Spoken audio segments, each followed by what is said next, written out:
Hey, what is going on, Madden family? We are here, and there was a request in the comments or the chat or whatever you want to call it, and I'm going to show you guys something that I was playing around with in 3.3.5 before I really stopped actually, playing and grinding. Not the actual 3.3.5 breakdown, but just something I had a little bit of fun with, and it worked pretty good for me, and locked up with some good players and stuff. And gave them problems, and I'll sort of explain why things work the way they do. Now, what I want to preface this by, I'm doing long shot series. I'm going to put a link to it down below. If you guys want something that is just different or weird or off the wall, that's the way I'm doing long shot. I am playing the part of Colt Cruz. I've got a face. You should see it. But let's go over 3.3.5. So this is, I use Baltimore, you could use Kansas City, you could use Cincinnati, right? And the way I run mine for MUT is I'm putting linebackers at ends because a lot of times I'm dropping them into coverage. So I would suggest you guys would probably want to do the same thing. So just put, whoever's essentially at this point fastest there. Doesn't really matter, honestly. And then we're going to be blitzing the guys on the outside. So, I'll show you both ways. And I do it at Tampa 2. And we'll explain everything, right? So, I always, for this, I base align, right? And then what I always like to do, so, like, if the slot corner's on the left, I still like to deep blue my guy right there. I bring this man over manually, and I put him on an angle there. And then I drop the other end on this side into a vert hook when I'm doing it from this side. The reason we do this, because he'll actually cover the passes there. And then what we are sort of responsible for is I will come sort of in the middle here and patrol as best as possible. Now what happens a lot of times is the pressure does sort of come in. Of course, if you have faster players, it works better. But it works. I mean, you can set this up pretty fast. Bam, it's all set up this way. If you have a lot more time, you can contain, you can move this guy around. It doesn't really matter. It's not a consistent pressure. It's more of a, I find it better. Look, look what was coming in there, right? So what I found is this works better against average to above average players versus bad players. Right? So look, as we see here, we're sending 4. And there's 2 coming free this time. Again, that's not a consistent thing. But we see right here, send 4, get 2 free. That's pretty cool. And I'll show you guys all the hot routes and how you can do stuff. If you don't baseline here, you gotta have that. So normally, sometimes too, I would hover or do something here. But you don't really need to do all that. So again, we'll just look at it this way. He's coming in. Bam, we get the 1, right? You're usually going to get 1. Maybe you get 2. Maybe you get none, right? This isn't unblockable. It's not anything crazy like that. Where this guy's position does matter as well for the help, depending on the loop that he likes to have. So this time we'll put him there. We'll contain. Let's just see what happens. Maybe they both come through. Maybe they don't both come through. And look, he's screaming in. The reason that he comes in a little bit better there is because of his angle, right? He's on he's got the most angle possible because he's going to be shooting towards the same spot regardless of where we put him. So if we put him here, he's going to come straight down. If we put him here, he's going to be angled, right? So once he gets to the center right there, you can do that. Contain, not contain, whatever it is you want to do. And sometimes he moves. That's why you want to keep him sort of on that level 5 yards so he doesn't move back and forth left and right himself or come down or do anything. And we see there the corner was coming off the edge, right? It's a simple little thing. Now what makes it work so well for me, and I'll explain it here, but I want to show you guys exactly how to do it. So I base align. I hit RB, RB, Y, up. Right on my D-pad, blitz that linebacker, LB, LB to bring up the defensive line. I hit A, and then down on my left stick. Vertical hook right is what I'm doing. And that's how it gets set up. It's pretty simple. And this helps blow up a lot of the runs too, especially because I leave autoflip on. So it allows me to sort of attack the strong side, make sure that they're not running too bad. But sometimes autoflip does get you. It gets you, you know?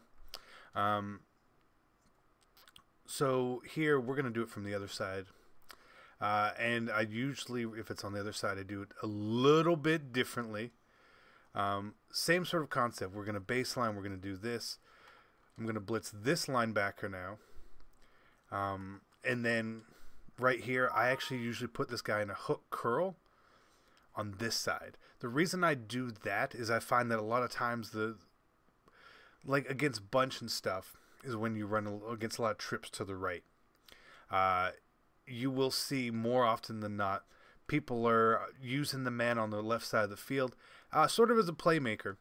And if you use the hook curl here from this man, he will man up on him. So if you have a good linebacker there in Mutt, he's going to man up on him. He's going to take that playmaker away. Crazy thought, right? Crazy, crazy thought. So again, we're going to do the same thing here. And we didn't baseline, but things like it's not the world's fastest pressure. It's just something that is unique, something that people aren't seeing. Right? It's pretty simple. But again, play around with it. Mess around with it. You know, there's no harm, no foul for what you're doing here. You want to start crashing your line? I mean, try crashing your line. See what happens, you know? It's not a constant pressure. It's to provide some form of pressure. And as people start sliding their lines and doing other stuff, you're going to find that things just work a little bit better for you. Just the way it is. Look there, they're coming in that time. Bam, no problem, right? And just to show you guys that it's okay against the run, I want to run in a couple against. We'll do gun plays. I think is probably fair, like a gun run, and then maybe like a not a gun run. So like gun tray Y flex inside zone. We're gonna set it up just the same way. If you're worried about the run, you just stay here, and the linebacker should come in, and you know you're gonna be able to get in there, right? Especially if you personally know how to line up to stop the run here. It's something we have on the website. More at a 3-3-5. Stand here and wait and be patient, and I mean you're fine. The run is fine.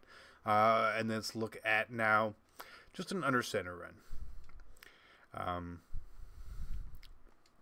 Not a lot of people really run under center. To go into more depth of how I would stop a lot of under center stuff wouldn't necessarily be doing this. But let's say, do we have an under center draw really, or just pump draw? Let's try this. So you could still technically do this. I wouldn't do it against the look like this because I would be fearful of running stretch to the right, which leaves nobody there. So you'd be sitting right here, and you just wait. And when they hike the ball, you see what happens, and you know you sort of get congested there. Normally, like I said, under center, I'm not really running this blitz. I'm doing more of this look right here. I'm using this guy right here to get and force, so that you know I don't want them to run towards me. So I'm trying to discourage someone here, and then you know how it goes. And then of course, I just blitz a bunch of people. We just blitz a bunch of people, and then we get pressure and we get stops, and it works very well. Let's look at. I just want to look at one more thing with this for you guys. Let's call it play action. Let's call it play action play. Gun tight offset tight end. PA shot seams perfect. So a formation like this, I have no problem trying to set this up and get a little crazier, because, well, it's okay. There's not much they can really do to hurt us on the run. There's no sweeps, stuff like that. So you see, look. Oh my God, he almost just took him out. He almost just took him out there on the replay. Let's do it again. So like with this, I would press. You know, I'm ready here. I'm ready for my inside zone just in case. I'm ready for the draw just in case. And we see there the quarterback, even in practice mode, is like, shit, I got to throw the ball away. So this is a decent little, it's a little defense. Play around with it. If you guys are still playing Madden, just go play around with this. Have fun. Like, learn from it. Learn how to stop stuff. Learn what to do. It's okay, right? Enjoy the game. This is something I found that was fun to run. And what it does for a lot of you guys, too, if you're not used to making a lot of adjustments, you're not used to the quick adjustments on how to do things, something like this will help you because they are adjustments that you're not normally used to. 100%. Not a lot of people are used to zoning out the defensive line. You know, but you can do it real quick once you get the hang of it. Real quick. And just play around and have fun. That's what we're supposed to be doing right now. It's Madden. Look, oh my God, the congestion. But again, this is just something fun. I'm not saying this is the best blitz in the world, the worst blitz in the world, the best play in the world. I'm just saying this is something I was doing and having fun, and I wanted to give it to you guys to see if maybe you want to have a little bit of fun with it too. Makes sense? Cool. Hope you guys enjoyed it, and I'll see you guys next time. Watch the Long Shot series. I'm out.